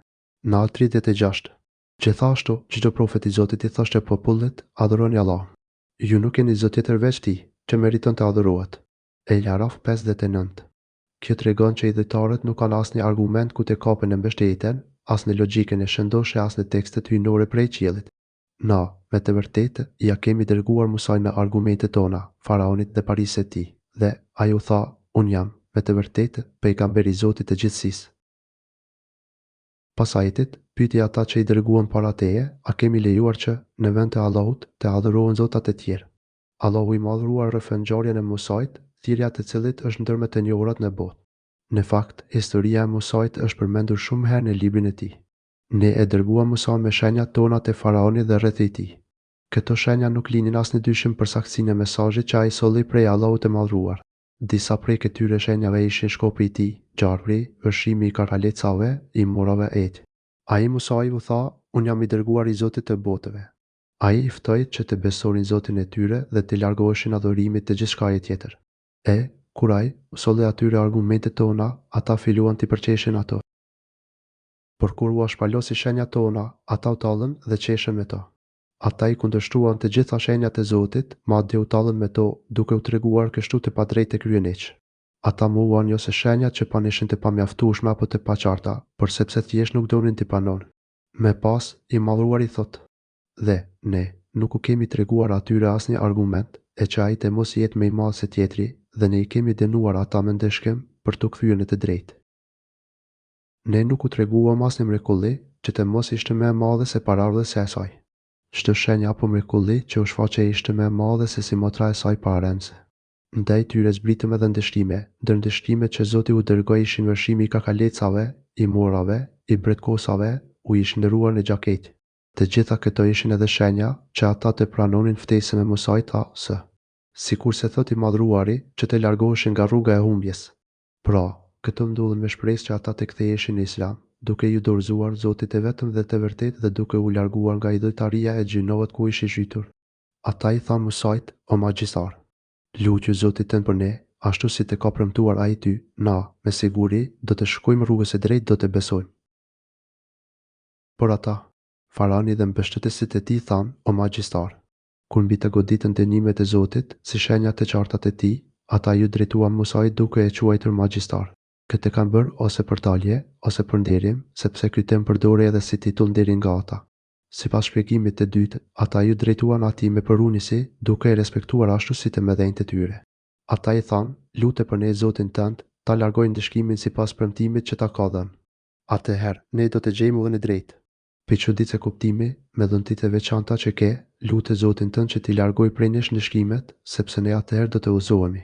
Por a e mbajtën fjalën, vallë, thoti i Madhruari. Po sa e liuan prej vuajtjeve, ata e shkelën premtimin. Por, kur ne u hoqëm ndëshkimet, ata përsëri e thyen besën. Ata nuk e mbajtën fjalën, por tratuan, duke vazhduar me mosbesimin e tyre. Kjo pjesë i përngjan fragmentit tjetër në Kurani, atëherë ne lëshuam kundër tyre mjerime, përmbytje, karkaleca, parazit, brekosa dhe gjak, shenjat e qarta njëra pas tjetrës. Por ata u treguan arrogantë, sepse ishin njerëz keqbërës. Sa herë që binte ndëshkimi mbi ta, ata thoshin, o Musa, lutju Zotit tënd për ne, sipas premtimit që të ka dhënë. Nëse na e largon ndëshkimin, ne do të besojmë ty dhe do t'i dërgojmë bijtë e Izraelit me ty. Por sa herë që ne u largonim dëshkimi për t'u lënë jafat e caktuar, ata e thyenin premtimin. Kështu, ne i ndëshkuam ata dhe i fundosëm me det, nga që ata i konsideruan gënjeshtra argumentet tona dhe u treguan mospërfillës ndaj tyre. Ndërsa popullit e përvuajtur i lam në trashëgim viset lindore dhe perëndimore të tokës ku zbritën bekimet po. Kështu u plotësua premtimi i mirë i Zotit ndaj bijve të Izraelit për durimin që ata treguan. Ne e rënuam çfarë kishte bërë faraoni dhe populli i tij dhe kullat që kishin ndërtuar. Eljaraf 133, 137. Dhe faraoni nisi të tharas popullin e vet, o populli im. Vallë, a nuk me përket mua sundimi i misirit Egjiptit dhe këto degët e lumit që po rrjedhin pranë meje, a nuk shihni? Ndërkohë, faraoni thiri popullin e vet dhe u tha, me një arrogancë të pashembullt, i mashtruar nga pushteti, pasuria dhe forcat e tij. Faraoni tha, o populli im, a nuk janë nën pushtetin tim Egjipti dhe këta lumen që rrjedhin nën pallatin tim? Pikçuditse a nuk po shikoni? Shumë të gëzimet e Nilit kalonin përmes kështjellave dhe kopshteve plot bimësit e faraonit, prandaj ai thoshte, a nuk e shihni gjithë këtë mbretëri e bukuri që kam në këmbët e mia? Pikçuditse a nuk tregojnë ato për madhështinë time? Fjalët e faraonit dëshmonin se sa ignorant i madh ishte ai, pasi ai lëdohej me gjërat që nuk kishin lidhje me meritat dhe veten e tij. Ai nuk lëdohej për ndonjë cilësi të mirë që kishte apo për ndonjë vepër të drejtë. Për të ishte e drejtë mburja me pasurinë e pushtetin, nëpërmjet të cilave, në fakt, Allahu sprovon cilën të dëshiroj. Faraoni, me ignorancën e tij të thellë, vazhdonte të lëvdohej duke thënë: vallë, a nuk jam unë më i mirë se ky i mirë i gjorë dhe i cili me zi mund të shprehet? Atëherë, cili është më i mirë? A nuk jam unë, apo është ai çiçar që mezi flet? Pikçuditse me këto fjalë, i Mallkuari kishte për qëllim Musain, birin e Imranit, atë që Ramani i foli me fjalë, duke e nderuar dhe lartësuar mbi shumë profetë të tjerë. Kështu, faraoni po pretendonte se ishte burr më i mirë e me fisnik se Musai asa. Ndërsa, sipas tij, Musai ishte njeri i pavlerë. Veç kësaj, thoshte ai gojëndyrë, Musai ishte gati pa aftë që të shprehte me fjalë atë që mbante në zemër. E tha këtë, sepse Musai haste pak vështirësinë të shprehur, por jo në aftësinë për të dhënë të qartë mesazhin që duhej të përçonte ndër njerëz. Vështirësia në të folur ose oratoria jo e madhe nuk i llogaritej as pak si manisi, sepse ai, në fund të fundit, e shpreh të qartë dhe kuptueshëm atë që kishte në zemër. Pastaj faraoni tha: sikur të ju kishin vënë atij bygjëzykët e Florint, ose sikur të kishin ardhur bashkë me të pranë engjit. Përse nuk I janë dhënë atij bygjëzyk floriri? Kuptimi, përse Musai nuk erdhi i stolisur me bizhuteri, por vjen në këtë gjendje. Pra, këto ishin kriteret e tij për të vlerësuar rëndësinë ose jo të njerëzve. Përse nuk kanë ardhur melekë bashkë me të, si shoqërues? Përse Musai nuk erdhi i shoqëruar nga melekët që ta ndihmonin dhe t'i shërbenin si vërtetimi I fjalëve dhe mesazhit të tij? A thua se, nëse do të ndonin këto, atëherë ata do ta besonin Musain? A thua se gjithë ato mrekullit e tjera që ata I pan me sy, nuk ishin të mjaftueshme? E vërteta është se këto ishin thjesht justifikimet e faraonit për të mos besuar dhe përpjekje për të manipuluar mendjen dhe arsyen e popullit të tij, siç thotë I madhëruari më pas. Dhe ai e mashtroi popullin e vet e ju nështruan atij. Ata, me të vërtetë, ishin popull ngatrestar. Ai faraoni e përçmoi popullin e vet. I mori për mendjeletë kurse ata e dëgjuan. Nëpërmjet këtyre arsyetimeve boshe, faraoni arriti të manipulonte mendjet e pasuesve të tij. Në fakt, ato argumentet e tij nuk vlen as pak si arsyetime, madje janë një fyerje për inteligjencën dhe logjikën e shëndosh. Ato nuk tregojnë asgjë dhe nuk ndihmojnë për asgjë, as për mirë e as për keq. Të tilla argumente mund të trullosin vetëm njerëz me ndjelit. Vallë, a kishte faraoni të drejtë vetëm sepse sundonte Egjiptin apo se kishte në pronë si toka, lumenje për re? Kjo na që e ka provua e cila mund të hitte poshtë profecinë dhe mrekullitë e Musait. Pikçuditse apo ishte fakti që Musai nuk pati shumë pasues, apo që nuk ishte I stolisur me rroba të bukura, apo që nuk ishte oratori të madhe. Pikçuditse a vlenin të gjitha këto për të hedhur poshtë shenjat e mrekullitë të Musait, të cilat tregojnë hapur se atë mbështeste Zoti I plotfuqishëm. Pikçuditse vërtet, këto arsyetimet e faraonit ishin shumë fyese për logjikën e shëndosh dhe natyrën e pastër, por duke qenë se populli I tij ishte mendjelejtë dhe pa logjik, ato konsideruan të pranueshme. Ai popull ignorant dhe I shfrenuar mund të pranonte çdo ftesë, pa bërë dallimin mes të vërtetës dhe të kotës. I madhruari thot për ta, ata ishin një popull I shkatëruar.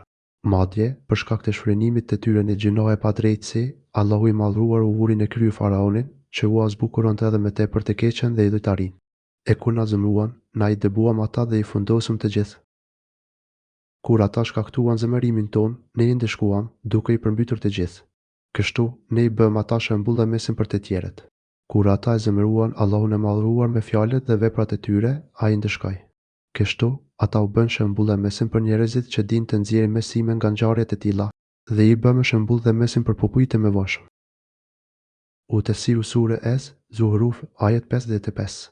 Kur u muar si shembull djali i Meriemit i saj, populli i Kureshit menjëherë nisën të bërtasin prej gëzimit. Kur popullit të ndi u përmend si shembull biri i Meriemes, ngritën zëra. Të kënaqur, Allahu i madhruar i ka ndaluar njerëzit nga adhurimi i çdo gjëje tjetër veç tij, çfarë do dhe kushto qoftë. Pjesë e këtij ndalimi ishte edhe adhurimi i sajt, birit të Meriemes. Adhurimi i tij është një lloj si adhurimi i çdo idolli tjetër, prandaj është ndaluar. Por kur Allahu i madhruar solli si shembull të adhurimeve të gabuara adhurimin e Isait as, birit të Meriemes, mohuesit e profetit Asa. Pandehen se e gjetën ku të kapeshin. Të entuziazmuar, ata kujtuan se tashmë fituan me këtë zbulim nga ana e tyre. Por cili ishte zbulimi i tyre gjenial? Ata aludonin për ajetin e surën Anbiya, padyshim, ju dhe ato që ju i adhuroni veç Allahut, keni për të qenë lënë djegës e xhenemit. Kështu, ata thanë, si ne, ashtu edhe ti Muhammed, e pranojmë që Isa ishte nga robërit e afërt dhe të zgjedhur të Allahut, që do të kenë një përfundim të mirë. Po sipas ajetit të mësipërm, ai duhet të jetë lënë djegës e xhenemit, ashtu sikurse idhujt tanë, sepse dhe ai adhurohet veç Allahut. A nuk është ky një paradoks nga ana jote? Pse duhet të trajtohet Isa ndryshe nga idhujt tanë, ndërkohë që ata kanë të përbashkëta disa gjëra? Peçuditse. Dhe, thanë, a janë më të mirë idhujt tanë, apo ai Isai? Ata ta paraqesin këtë shembull vetëm për shkak se duan të polemizojnë, sepse ata janë popull grindavec. Dhe thanë, a janë më të mirë zotat tanë apo ai? Peçuditse ata thanë këtë veç për polemik, sepse ata janë njerëz ngatëstar. Do me thënë, nëse adhurimi i Isait, ashtu sikurse edhe idhujve tanë, është ndaluar, atëherë pse ai duhet të jetë më i mirë se idhujt tanë? Nëse idhujt tanë dhe ne do të jemi në zjarr, po kështu duhet të ndodhë edhe me Isain. Por nëse pretendon se Isai është nga robërit e mirë të Zotit, që do të kenë përfundim të mirë, atëherë këtë duhet ta pranosh edhe për idhujt tanë. Ose, në të kundërt, kere në kundërshtim me veten. Atëherë, nëse vërtetohet që kere në kundërshtim me veten, kjo tregon se argumentet që ti përdor janë të gjitha të papranueshme, prandaj duhen hedhur poshtë. Ky ishte, pra, zbulimi i tyre gjenial, me të cilën ata u gëzuan.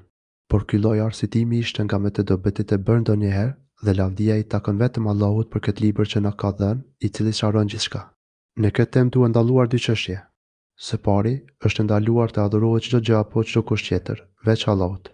Kjo do të thotë që Allahu i madhruar i ka konsideruar një lloj të ndaluar si adhurimin e idhujve, ashtu edhe adhurimin e Isait as. Ky është gjykim gjithëpërfshirës, sepse adhurimi është drejt dhe merit vetëm e Allahut, krijuesit dhe Zotit të gjithësisë, të vetëm të pashoq dhe askujt tjetër. Asnjë lloj krijese nuk meriton asnjë grim adhurimi, as melekët e afërt të Zotit, as profetët e tij dhe askush tjetër. Kjo është çështja e parë, që duhet kuptuar mirë. Së dyti, Isai as. Ishte profet dhe robi i zgjedhur i Allahut të lartësuar. Kështu, gjykimi dhe vlerësimi për të nuk ka asnjë lidhje me faktin se ai adhurohet veç Allahut. Këto janë dy gjëra krejtësisht të ndryshme dhe pa lidhje me njëra tjetrën. Ata të adhuruar që do të digjen në zjarr bashkë me adhuruesit e tyre janë ata që e kanë pëlqyer këtë gjë për vete ose që e kanë miratuar nga ana e tyre. Ndërsa Isai ishte, sikurse ka thënë Allahu i lartësuar. Ai Isai është vetëm rob njeri, të cilën ne e kemi dhuruar me profeti dhe e kemi bërë shembull për bijtë e Izraelit. Ai Isai ka qenë veç se një adhurues, të cilët i dhuruan mirësi.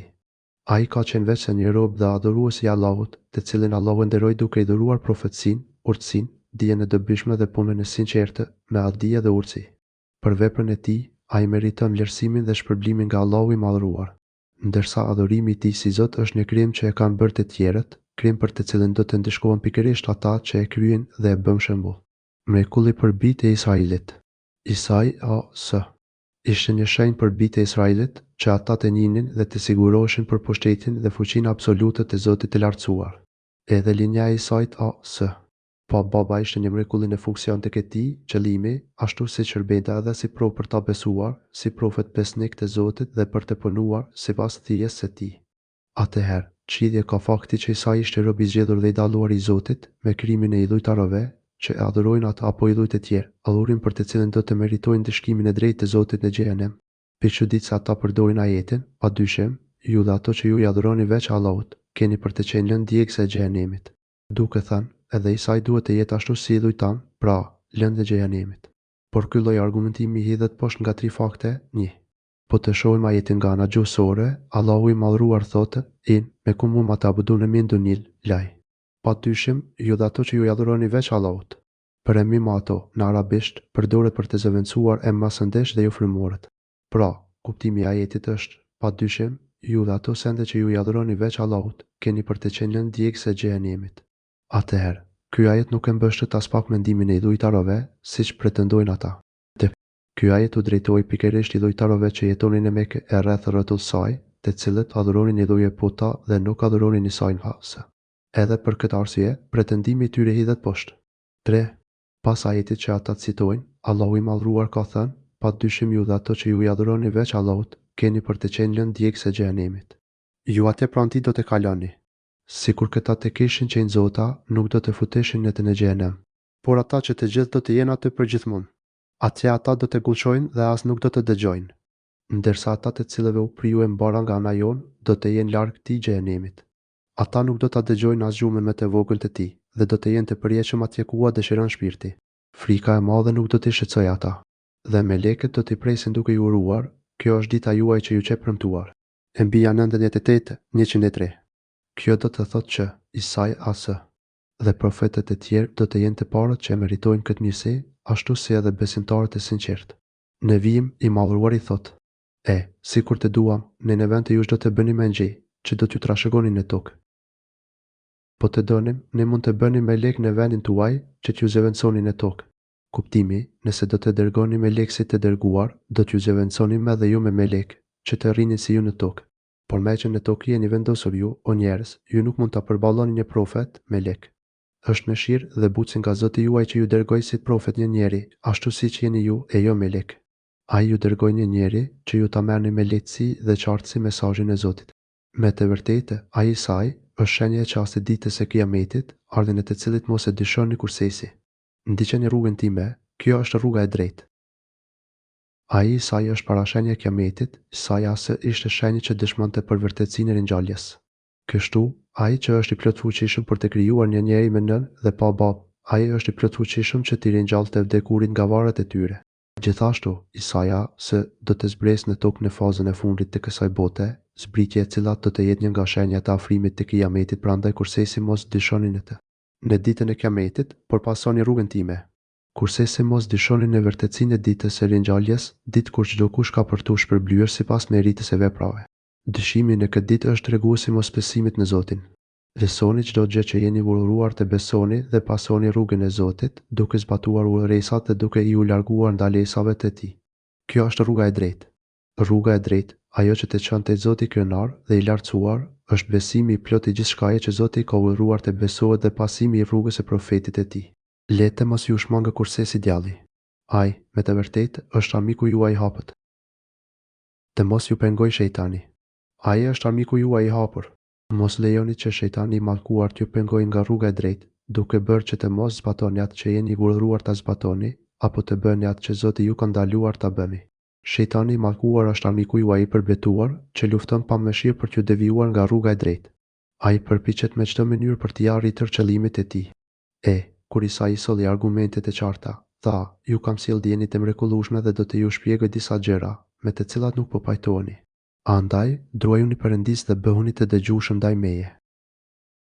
Kur erdhi Isai me shenjat e qarta, tha, Isaia u solli atyre fakte, shenja e mrekullit të shumta, që tregonin për vërtetësinë e tij si profet i Zotit, si dhe për vërtetësinë e mesazhit që ai solli. Ndër mrekullitë e mëdha që ai solli ishin ringjallja e të vdekurit, shërimi i verbërve të lindur, shërimi i lebrozëve e shenjat e mëdha. Kur ai solli këto mrekulli, u tha bijve të Israelit, erdha te ju me urtësinë e madhe dhe që t'ju sqaroj një pjesë të çështjeve për të cilat keni mos pajtime. Urtësia hikmej është profecia dhe dituria e plot dhe e saktë mbi çështjet. Allahu i madhruar i adhuroi këtë urtësi që t'u sqaronte atyre të vërtetën rreth çështjeve për të cilat ata kishin mos pajtime. Isai ishte për t'i dhënë përgjigje çdo çështjeje të paqartë dhe për t'i udhëzuar njerëzit në të drejtën, duke i larguar kështu nga padrejtësi dhe gabimet. Isaia erdhi si plotësues i shariatit të Musait dhe i dispozitave të Teuratit. Ai ligjeroi gjithashtu disa lehtësime, të cilat duhet të sillni mirënjohje ndaj Allahut, si edhe bindje në shtrim ndaj tij. Kijeni frikë Allahun dhe binduni mua. Allahu është Zoti im dhe Zoti juaj, prandaj vetëm atë adhurojeni. Kjo është rruga e drejtë. Adhurojeni Allahun si një të vetëm dhe të pashoq, plotësoni udhëresat e tij, largojuni ndalesave të tij, ruajini kufijtë e vendosura nga ai. Me besoni mua dhe mesazhin që sjell nga Zoti dhe binduni porosive të mia. Ky është, se pari, një pojim i qartë i rububie, se Allahut e madhruar, pra, pojim i faktit që ai është krijuesi, furnizuesi, kujdestari, rregulluesi i çdo çështjeje të krijesave, i përreshni, sotruesi, sunduesi. Ai ka kujdes të plot për krijesat, duke u dhuruar mirësi të panumërta, të jashtme dhe të brendshme. Pas rububie, se Allahut, ai pohon edhe meritën e Allahut për t'u adhuruar si një vetëm i pashoq. Veç kësaj, ai deklaron se ishte thjesht një krijesë, një rob, një adhurues i Zotit, ashtu si çdo krijesë tjetër, ndryshe nga ajo që sot pretendojnë të krishterët, se ai është biri i Zotit ose pjesë e Trinisë. Isaia i deklaroi të gjitha këto dhe në fund tha: "Kjo është rruga e drejtë, rruga që të çon tek Allahu dhe që mundson hyrjen në xhenetin e tij." Do me thënë, nisimi i Zotit në çdo aspekt, pra, në rububie dhe uluhie dhe në shtrimin ndaj tij, si një adhurues i sinqert në zbatim të porosive dhe ligjit të Zotit, është rruga e shpëtimit, ashtu sikurse ka qenë gjithmonë. Ai që i zbaton të gjitha këto ka premtimin për xhenet, ndërsa ai që i shpërfil ka për të humbur. Me të vërtetë, Perëndia është Zoti im dhe Zoti juaj, andaj adhuroni atë. Kjo është rrugë e drejtë. U tefsiru sure Zuhruf, ajet 63. Grupet e ndryshme u grindën në mes tyre. Mirë ata që kanë bërë zullum, nga dënimi i ditës së dëmshme. Por palët u përçan mes tyre. Edhe pasi Isaia solli këto argumente, grupacionet u përçan mes tyre. Secili grup kishte nga një ide të gabuar për Isain, duke hedhur poshtë kështu mesazhin e vet Isait Përjashtim bën vetëm besimtarët e sinqertë të udhëzuar nga Zoti, të cilët e besuan Isain si profet e zgjedhur dhe pranuan gjithçka që ai solli prej Zotit të tij. Ata e besuan ashtu sikurse ai ishte në të vërtetë si rob i adhurues i Zotit dhe si profet i tij. Mirë keqbërësit për dënimin e ditës së dëmshme. Mirë zullumçarët për dënimin dhe dëshpërimin e madh që do të përjetojnë atë ditë të dhimbshme dhe të vështirë. A mos ata presin që t'u vjet diçka tjetër, pas çastit, pa pritës e ata të mos e ndjejnë atë. A mos presin gjë tjetër ata, përveç se t'u vijë ora befas dhe pa e ndjerë. Pi çuditse kuptimi, çfarë presin mohuesit e profetëve dhe të shpalljeve të Zotit. Vallë, mos presin ti zër kiameti befas pa e ndjerë. Por kur të vijë ajo ditë, mos pyet për tmerrin që i pret miramët, të cilët e mohojnë vërtetësinë e saj. Atë ditë, miq do të bëhen armiq të njeri tjetrit ose atyre që janë ndruajtur Perëndisë. Atë ditë, edhe miqtë e ngushtë do të jenë armiq të njeri tjetrit. Atë ditë, edhe ata që në jetën e kësaj bote mbahen për miq dhe aleatët e ngushtë, të cilët i bashkon kufri, gjinohet dhe mohimi i shpalljeve të Zotit, do të jenë armiq të njeri tjetrit. Dashuria dhe miqësia do të shndërrohet në urrejtje e armiqësi, sepse lidhja e tyre në dynja nuk është për hir të Allahut. Në fakt, kështu do të përfundojë çdo dashuri dhe lidhje jo për hir të Allahut.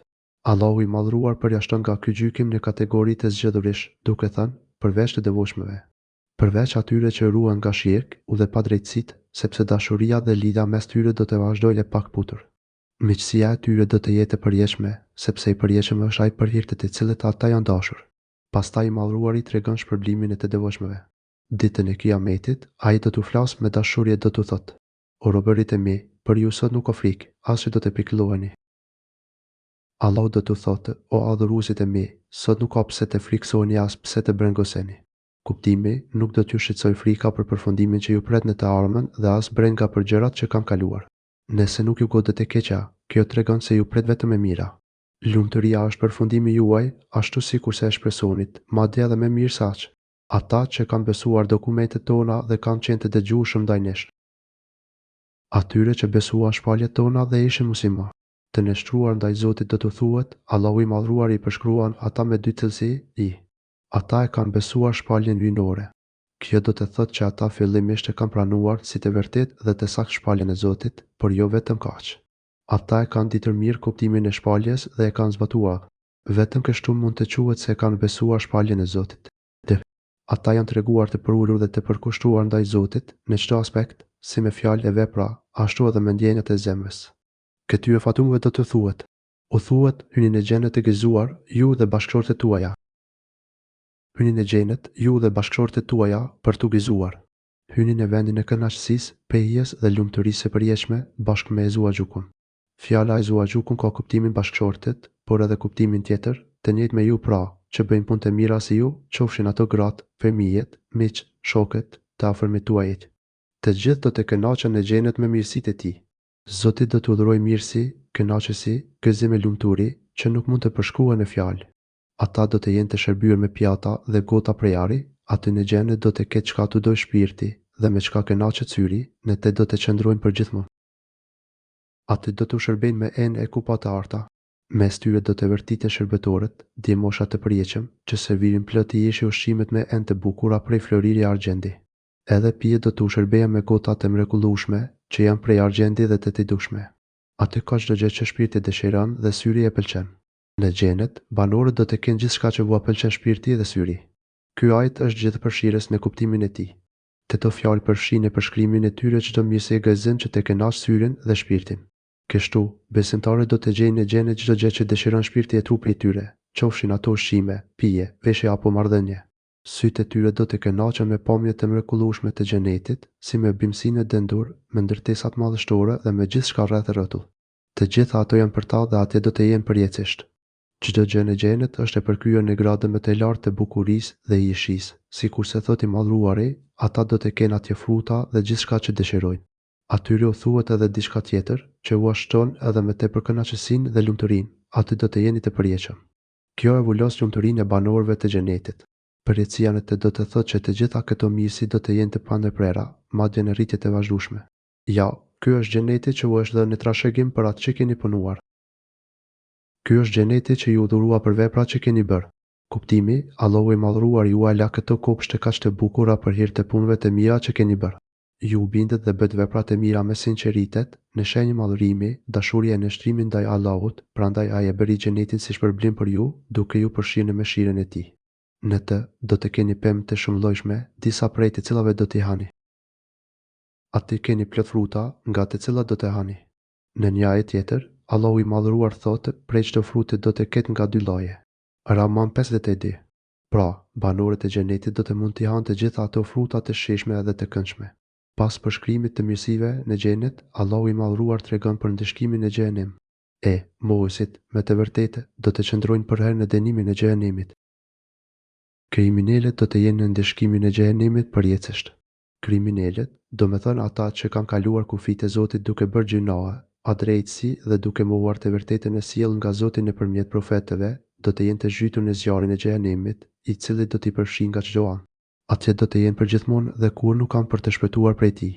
Ai dënimi nuk do t'u lehtësohet atyre kur far shpresë për shpëtim nuk do të kenë duke u vënë në heshtje. Për ta nuk do të ketë asnjë lehtësim. Të pashpresë do të mbeten në të. Xhenem përgjithmonë. Ne nuk u bëm asnjë padrejtësi atyre, por ishin ata që bënin padrejtësi. Kundër vetes, atyre nuk do të ndërpritet apo t'u lehtësohet ndonjëherë ndëshkimi në asnjë çast. Ata do të vuajnë dhe njëkohësisht do të jenë të pashpresë. Ata nuk do të shpresojnë se do të arrijnë ndonjë të mirë apo se do të shpëtojnë ndonjëherë nga ndëshkimi. Sikurse thuhet në ajetet e tjera, ata do t'i luten Zotit duke thënë: O Zoti ynë, na nxirr prej këtu. Nëse gabojmë përsëri, atëherë vërtet jeni të padrejtë. Ai do t'u thotë: Eshni aty e mos më flisni. Disa prej robërve të mi thanë: O Zoti ynë, ne besojmë. Prandaj na fal dhe na mëshiro, sepse ti je më i miri i mëshiruesve. Por ju i tallët ata, saqë ajo talje ju bëri të harronit mesazhin tim. Ju qeshnit me ta.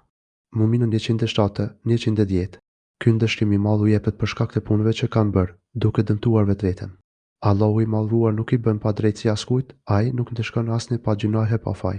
Ne atyre nuk u kemi bërë padrejtësi, por ata kanë qenë të padrejtë dhe zullumçar të vetvetes. U tefsiru sure Zuhruf, ajet 75. Ata atëherë do të therasin, o malek në gjëllim bikqyrjes së zjarrit. Le të na gjykojë Zoti yt me shkatërim vdekje. Ai do të thotë, ju do të qëndroni për herati. Ata do të thrasin, o malik. Le të na e marr shpirtin Zoti yt, duke pandehur se mund të ketë ndonjë lloj shpëtimi për ta. Ata, që nga brendësia e zjarrit, do të bërtasin duke ju lutur rojës së xhenemit, o malik, le të na ja përfund Zoti yt. Le të na vdes, që të shpëtojmë një herë mirë, sepse po vuajmë shumë. Ne nuk mund ta përballojmë këtë ndëshkim. Por kur ata të kërkojnë që të vdesin dhe të shkatërohen përfundimisht, Maliku përgjigjet, ai u thot, aty do të jeni përgjithmonë. Kuptimi, aty do të qëndroni dhe kur nuk keni për të dalë prej andej. Pra, jo vetëm që nuk do të marrin atë përgjigje që presin, por do t'u jepet krejt e kundërta e saj. Kjo thjesht u ashton me tepër vuajtjen dhe dëshpërimin. Veç kësaj, dhimbja ju shtrohet përsëri kur t'u thuhen disa fjalë qortuese. Na ju kemi sjell të vërtetën shpaljen, por shumica prej jush e urën të vërtetën. Ne jua sollëm të vërtetën, juve ju ofrua e vërteta, e cila ishte mjaftueshme dhe mjaft bindse që ju të nënshtroheshit dhe të jetonit sipas saj, por nuk e bët një gjë të tillë. Nëse do të kishit pranuar ftesën bujare të Allahut, do të fitonit të gjitha të mirat dhe do të shpëtonit nga të gjitha të keqijat, duke u lumturuar përjetësisht, por shumica juaj treguan urrëtie ndaj saj. Por ju e uriu të vërtetën dhe para pëlqyet të ndiqni dëshirat tuaja, prandaj e zgjullët vetë vuajtjen dhe dëshpërimin, pas të cilit nuk do të gjeni me lumturinë. Nëse ata mohuesit kur disin kur tha, edhe ne do t'u vëmë kur tha në dënim. A mos po ngrenë ndonjë kurth ata? Pi çuditse, por edhe ne ngrem kurthe. Vallë, kundërshtarët e të vërtetës dhe të profetëve thurin plane për të luftuar dhe hedhur poshtë të vërtetën. A mos ngrin kurthe për të dëmtuar përcjellësit e të vërtetës, për të ndaluar përhapjen e saj dhe për të përhapur të kotën, e cila është bukën e sytë të tyre. Le ta dim, atëherë, se edhe Allahu ka planifikuar me urtësi çdo çështje. Por planifikimi i Allahut qëndron mbi të gjitha planet dhe intrigat e tyre. Ai shkatëron të gjitha kurthet e tyre, duke forcuar të vërtetën dhe duke e zhdukur të kotën, sikurse thuhet në ajetin tjetër, ne e godasim të pavërtetën me të vërtetën, e cila triumfon mbi të dhe e zhduk fare. Mjeri ju për ato që trilloni. E mbi 18. Vallë, a mendojnë ata se ne nuk dëgjojmë çka flasin ata tinzisht dhe haptas në mes tyre? Përkundrazi, na dëgjojmë e të dërguarit tan engjëjt që janë pranë tyre, shënojnë. A mendojnë ata se ne nuk ua dëgjojmë të fshehtat dhe bisedat mes tyre? Me paditurinë dhe padrejtësinë që i karakterizon, ata mendojnë se Allahu nuk i di dhe nuk i dëgjon gjërat që i mbajnë fshehur në zemrat e tyre ose që i bisedojnë fshehtas mes njëri tjetrit.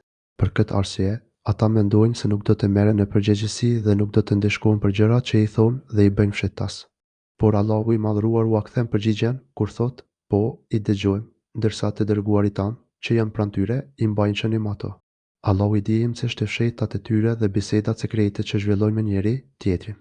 Ndërsa melekët e Allahut, të cilët ai ka ngarkuar për regjistrimin e veprave të tyre, shkruajnë me përpikmëri çdo fjalë e veprim të robërve. Ato mbahen shënim e ruhen të pandryshuara deri kur të dalin para Zotit, ditën e gjykimit. Atë ditë ata do të gjejnë gjithçka që kanë bërë në dynja, për të cilat do të japin llogari. Allahu i madhruar nuk i bën padrejtësi askujt. Thuaj atyre o Muhamedi, sikur ba mirë se i gjithë mbashën të kishte fëmijë, unë i pari do të adhuroja.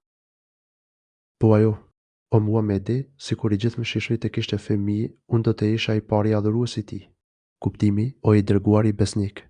Ata shpifin se Zoti ka fëmijë, ata shpifin për atë që është një i vetëm, i pashoq dhe i pakrahasueshëm, për atë që çdo kush i drejtohet për nevojat e veta, për atë që është i plot, jo nevojtar absolut në çdo drejtim. Atij nuk i takon që të ketë gruaj as fëmijë. Askush nuk mund të jetë i barabarta apo i njëjtë me Allahun dhe as mund t'i afrohet madhërisë së tij. Thuaju këtyre mjeranëve, nëse vërtet Zoti do të kishte fëmijë, unë do të isha i pari adhuruesi këtij fëmije, sepse ai do të ishte pjesë e atë. Nëse kjo do të ishte e vërtet dhe diçka e dashur për Zotin, unë do ta zbatoja me korrektësi, sepse unë jam i pari zbatuesi i asaj që Zoti dëshiron dhe e do. Por çështja nuk është kështu, prandaj unë jam i pari që e moj një paturpësi të tillë. Kjo teori e stisur nga ignorantët është diçka e papranueshme për profetët e Zotit. Ata janë njerëzit me të përkushtuar në bindjen dhe adhurimin e Zotit, si dhe në zbatimin e urdhave dhe veprave të dashura për të. Po ashtu, ata janë njerëzit me të kujdesshëm për t'u larguar nga çdo gjë e keqe dhe për të qortuar njerëzit nga ato. Nëse mëshiruesi vërtet do të kishte bir, Muhamedi asë, do të ishte i pari adhurues i tij dhe nuk do të ishin idhujtarët ata që do të mund t'i kalonin atij në këtë çështje. Por duke qenë se profeti nuk e bëri këtë gjë, pra, nuk e pranoi se Zoti ka fëmijë, atëherë kjo është diçka jo e vërtetë. Ka mundësi që ajeti të kuptohet edhe në një mënyrë tjetër, nëse mëshiruesi do të kishte fëmijë, atëherë unë do të isha përsëri i pari që do të adhuroja mëshiruesin. Mënyra kryesore e shprehjes së adhurimit për Allahun është që të pohej për të gjithçka që ai ka pohuar për veten e vet dhe të mohej çdo gjë që ai e ka mohuar për veten e vet, kur flitet për cilësitë, emrat dhe atributet e tij. Në këtë rast, pranimi i fëmijës për Zotin do të ishte një prej adhurimeve të shprehura thjesht me fjalë dhe me zemër.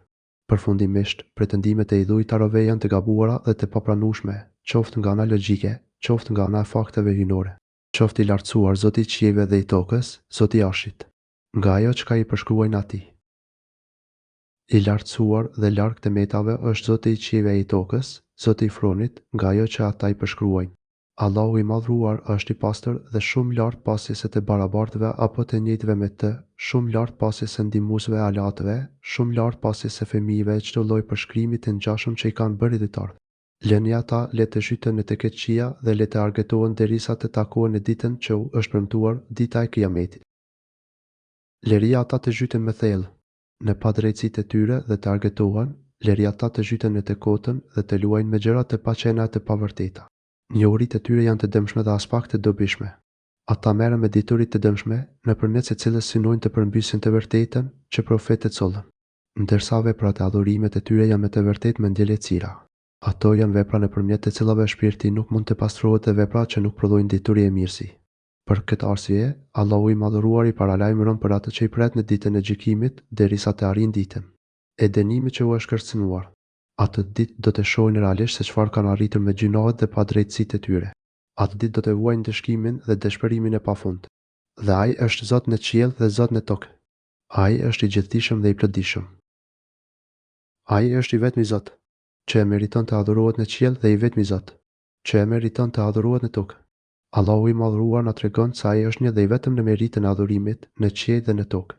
Të gjithë banorët e qiellit dhe besimtarët në tokë e adhurojnë atë, e madhrojnë, i nështrojnë lartësisë e tij, tregojnë dobësinë, varfërinë dhe nevojën e tyre të plotë ndaj pushtetit, bujarisë dhe mëshirës së të plotit të absolutit.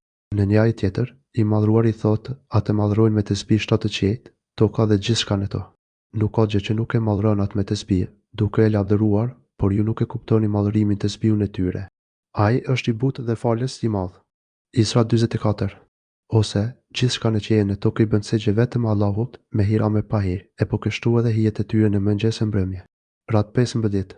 Allahu i lartësuar është Zoti i vetëm me merit, të cilit duhet i përkushtohen adhurimet në shenjë dashurie, madhrimi e nështrimi ndaj tij. Atij i përurën të gjitha krijesat, ose me dëshirë dhe vullnet, ose të detyruara. Në një ajet të ngjashëm thuhet, ai është Allahu i vetmi i adhuruar në qiell dhe në tokë. Ai di të gjitha fshehtësit tuaja dhe ato që i shfaqni aptazi, ai të gjithçka që ju veproni. E nom 3. Adhurimi dhe dashuria për të kanë mbushur qiellin dhe tokën, ndërsa ai është sipër fronit e tij, i veçuar nga krijesat e tij, i vetëm në madhështinë e tij, i vetmi, i lartësuari, i lavdishmi dhe i ploti në çdo aspekt. Ai është i urtia e gjithë dituri. Allahu është El Hakim, ai që përsosi me urtësinë e tij gjithçka që krijoi dhe çdo ligj që përcaktoi. Krijimi i tij, ligjet për krijesat e tij dhe shpërblimi që premtoi për ta, janë bërë të gjitha me urtësi të padiskutueshme. Allahu është gjithashtu El Alim, i ditur për gjithçka. Ai di në imtësi dhe thellësisht çdo të fshehtë dhe jo të fshehtë. Atij nuk mund t'i fshihet gjë, as agrima më e vogël, në botën qiellore dhe atë toksore. Dhe, qoftë i lartësuar ai, të cilit i përket pushteti i qiejve dhe i tokës dhe çka gjendet mes tyre. Vetëm tek ai është diania mbi çastin dhe tek ai do të ktheheni. I lartësuar qoftë ai, në dorën e të cilit është sëndimi i qiejve e i tokës dhe çfarë gjendet ndërmjet tyre. U madhëroft dhe u lartësoft Allah, u shtofshin begatitë e mirësitë e tij, u lavdëroft për cilësitë e tij, për pushtetin e tij dhe mbretërimin e tij. Jo me këtë sëndimi i tij gjithëpërfshirës mbi qiell, tokën e gjithçka mes tyre përmendet bashkë me faktin se Allahu është i ditur për gjithçka. Madje, Allahu i madhëruar është i vetmi që ka dituri mbi shumë çështje, për të cilat nuk di askush tjetër, qofshin profet apo melek, si për shembull, vetëm ai e di çastin e Kiametit. Dituria për çastin e Kiametit i takon vetëm Zotit. Askush tjetër nuk e di se kur do të ndodhë Kiameti. Treguesi i mbretërimit dhe i pushtetit të tij absolut është edhe fakti se ai është sunduesi i dynjas dhe ahiretit, prandaj thuhet me pas, dhe tek ai do të ktheheni. Kur të ktheheni tek ai, në ahiret, ai do të japë gjykimin e tij të drejtë për veprat tuaja. Treguesi i pushtetit dhe i sundimit të plotë të Allahut është edhe fakti se askush tjetër nuk ka në dorë ndonjë çështje të caktuar, madje edhe për të ndërmjetësuar tek ai nevojitet patjetër leja e tij, të cilën Allahu ja jep atij që ai dëshiron. I plot pushteshmi dhe sunduesi i vetëm i dynjas dhe i ahiretit thot: ata që adhurojnë tjetër Zot, pos Perëndis, nuk do të mund të angazhohen për kënd, munden vetëm ata që e pranojnë të vërtetën dhe ata që dinë që është vetëm një Zot. Ata të cilëve u luteni në vend të Allahut nuk kanë në dorë ndonjë mundësi për ndërmjetësim. Tek Zoti, të gjithë ata që janë adhuruar në dynja, qofshin profet, melek et, nuk do të kenë asnjë mundësi tek Allahu i madhëruar pa lejen e tij. Edhe ata që do të lejohen, do të mund të ndërmjetësojnë vetëm për ata me të cilët Zoti është i kënaqur. I madhëruari thot, përveç se për ata. besim drejt që dëshmuan të vërtetën dhe ishin të ditur. Rreth saj, përveç atyre që dëshmojnë të vërtetën, duke e pranuar me zemër, duke qenë të qartë dhe të ditur për atë të vërtetë. Kjo është dëshmia për njohurinë e Allahut të madhruar në çdo aspekt, për vërtetësinë e të dërguarve si profetë të Zotit dhe të shpalljeve hyjnore. Ajo është dëshmia për vërtetësinë e themeleve e fesë dhe të derizimeve të saj. Vetëm për këta do të vlejë ndërmjetësimi i profetëve, i melekëve dhe i të tjerëve që do t'u jepet leja. Këta do të jenë të shpëtuarit nga ndëshkimi i Allahut të lartësuar. Pastaj Allahu i madhruar thotë: nëse i pyet ata kush i ka krijuar, ata me siguri do të thonë Perëndia. Nga po ja mbajnë atëherë. Nëse ti i pyet se kush i krijoi, ata me siguri do të thonë Allahu. Po ti pyesje i dhejtarët se kush është krijuesi, sunduesi, furnizuesi dhe kujdestari i krijesave, ata do të dëshmonin se ai është vetëm Allahu. Përse atëherë i kthejnë shpinën atij. Kuptimi, kur ata dëshmojnë se është vetëm Allahu krijuesi, sunduesi, furnizuesi dhe kujdestari i krijesave, atëherë si është e mundur që adhurimet, dashurinë dhe përuljen ja përkushtojnë dikujt tjetër veç tij. Pe çuditse nëse pranojnë tauhidin e rububie, ata duhet që të pranojnë edhe njohurinë e Allahut në meritën e adhurimit. Ky argument konsiderohet si nga më të fuqishmit në hedhjen poshtë të idhujtarisë. Fjala e tij Muhamedit është: O Zoti im, me të vërtetë, ky është popull që nuk beson. Ai Muhamedi tha: O Zoti im, vërtet, këta janë njerëz që nuk besojnë. Ky ajet ka lidhje me fjalinë me si për me, vetëm ai e di çastin e kiametit. Domethënë, vetëm ai ka dijen për kiametin, ashtu si edhe për fjalët e profetit A.S. kur tha: këta janë njerëz që nuk besojnë. Pra, Allahu i madhruar e ka dëgjuar edhe ankesën e profetit, që flet me shqetësim për refuzimin e popullit të tij. Allahu ka dijen të plot për gjendjen e tyre dhe është i plotfuqishëm që tua përshpejtojnë ndishkimin, por ai treguohet Halim, i butë tolerues, që nuk nxitohet të ndishkojë, por afatizon, që robërit të mund të pendohen dhe të kthehen në udhën e drejtë. O Muhamedi, largohu prej tyre dhe thuaju selam. Lam të mirë, e ata se shpejti do ta dinë gjendjen.